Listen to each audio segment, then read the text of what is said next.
is the Herd Line News. Doug, you just alluded to this. The value of running backs going down, value of receivers going up. When the Saints gave Michael Thomas a $100 million deal, the second happiest person might have been Julio Jones.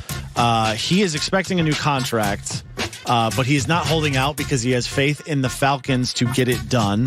You can see why after hearing what Falcons GM Thomas Dimitroff said about the potential deal last night. We believe that he should be the highest paid player. Sorry, I did not say player. The highest paid receiver. I was about to say, breaking news. The highest paid receiver in the league. And I know he believes that. It's how we're going to approach this and how we're going to get it done. I believe it's right around the corner, but I don't know when it is. It's a fairly easy negotiation when the team believes they should pay you more money than anyone's ever gotten at your position. Does he deserve to be the highest paid receiver in the league? Should they have to top Michael Thomas's contract? I don't think Michael Thomas is the best wide receiver in the league, even he has an incredibly high catch rate, and he had the most catches in the NFL. Like, I actually think that John Gruden won when Michael Thomas got that deal, because I think Antonio Brown's better, and Antonio Brown makes, $4 million less per year? Granted, a little bit longer in the tooth, but over the a 3-year contract. Julio, by the way, has the greatest catch in Super Bowl history that everyone's forgotten about because they lost up 31-3, right? The catch right before the comeback is, I've never seen a catch like that in a game that big. Better than Lynn Swann's catch. Better than Julian Edelman's catch. Like, that catch was, I don't even know how he did it. I don't understand. I never understand when teams do this, when they put themselves in that corner. Rex Ryan did it with Darrelle Revis, and they end up, giving Darrelle Revis a ridiculous contract. Like, look, I get it. He's the best or in the conversation of the best, but that doesn't mean you have to every year redo his deal and pay him $1 more than the next guy. You still have Devontae Freeman in the backfield. You have to have him healthy. You got to have Mohamed Sanu. You got to have an offensive line to block from Matt Ryan. You got to have Calvin Ridley. Like, you have to have all these other pieces. And like I tried to explain, like, there's one pool of money. And Thomas Dimitroff doesn't, hey, listen, I can take $5 out of my pocket and put it in there. Like, it's not how it works. One pool of money, if you're giving it all to Julio Jones, you're taking it from somewhere else. Or you're limiting yourself in the future and giving him guaranteed money in the future. Well, and also, as a negotiation tactic, saying we want to give him the biggest deal ever, you can't go, well, you're getting older. Maybe you're not worth, like, he's kind of lost all his leverage on that. Julio can ask for anything he wants now. Right. I mean, like, I get it. I understand. They're human beings. You're trying to reward a guy's greatness. And he showed up. I think they appreciate he didn't hold out. He's not making a show of it. He's not going on social media. He's not having, sycophants go on television and say what bad people the Atlanta Falcons are. But they've reworked his deal in the past to give him a little bit more money to keep him happy. Not long ago. I don't understand at what point in time do you not have to be the highest paid guy? Right. Because that doesn't always put the best team around you. So history was made last night. The Atlanta Falcons haven't won a Super Bowl, right? They had the biggest choke job in Super Bowl history. Shouldn't that be their focus, getting back there? Well, that's why he has the leverage, because he can say, like, it's the same thing with the Saints. They have to win now, so you can't afford to lose them. History was made last night in Canton. It had nothing to do with the Hall of Fame, though. For the first time, a pass interference call was challenged. With 2:19 to go in the second quarter, Broncos cornerback Lyndon Stevens was called for pass interference. Vic Fangio, despite dealing with a kidney stone, tossed the challenge flag after reviewing the play. It was upheld. A lot of people freaked out about this rule. How are we going to deal with Hail Marys? You think this is going to be a problem all year, or is that kind of just what we're going to see? You challenge it, upheld, took a minute, back to play. I think it's always the law of unintended consequences. And I think the unintended consequence is it's going to change the 2-minute drill greatly. Yeah. Right? And that's the big thing is late in the game, how are these non-penalties reviewed?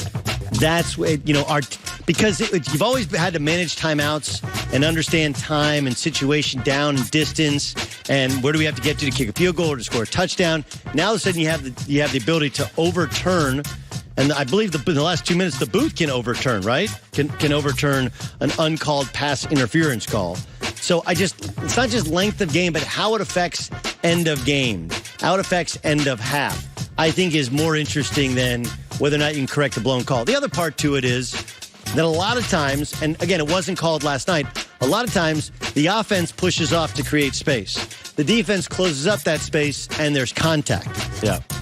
When do you start calling pass interference? Not just at the end of the play, but do you go back and review and go, hey, not only is there not defensive pass interference, there's actually offensive pass interference. Listen, it's an overreaction to one of the worst missed calls in NFL history, right? That's what all this is. There should have been pass interference in the NFC Championship game. We tend to overreact. I believe this rule is only scheduled to exist for a year currently. So it almost says, let's do this for a year. Everyone will hate it, and then we'll get rid of it, and no one will remember that we ever tried this. Yes. I also think the angle that we continue to show from the backside makes it more blatant than it actually was in game at the point of where the no call was made. And we forget that the Saints had multiple opportunities to stop the Rams, and they could have scored when they got Buckner. That was the end of the series. Yes, there was actually another game. Right. And finally, in shocking news, Clemson and Alabama ranked 1 and 2 in the coaches poll, the preseason coaches poll. No way. I was stunned. Clemson got 59 of 65 first place votes. I believe this is the first time they've been number 1 in this poll entering a season. Georgia, Oklahoma, Ohio State finished out the top 5. Jim Harbaugh and Michigan came in at number 7. Is there any chance that the championship game is not Clemson-Alabama this year? Absolutely. I mean, look, Georgia had Alabama. Had them. And I think, I'm like, look, I'm a buyer into Michigan. I really am. I understand that they look sluggish against Ohio State.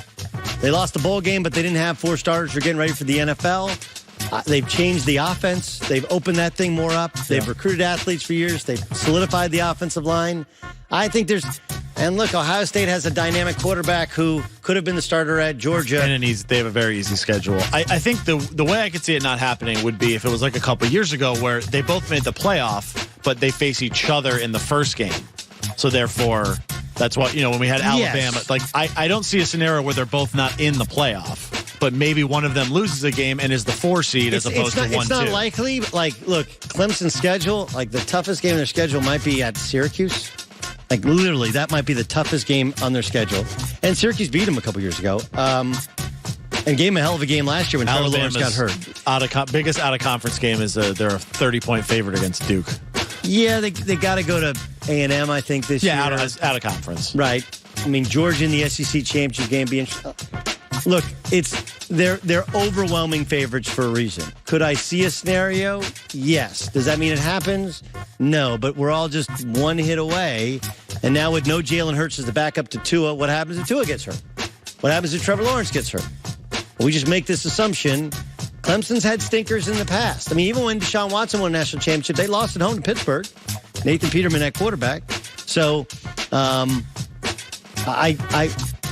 there are scenarios, but it does create a Cleveland Golden State type of feel to this season. And that's John Goulet with the news. Well, that's the news. And thanks for stopping by. The Herd Lie News. All right, the big story of the day is David Griffin, who's now the president of basketball with New Orleans Pelicans, was the general manager for LeBron James's Cleveland Cavaliers before his contract was not renewed. We'll get Chris Broussard's thoughts on David Griffin's comments about being so completely unhappy even during the championship run and comeback with the Cleveland Cavaliers. What does that say about LeBron James? We'll find out next. I'm Doug Gottlieb. This is The Herd.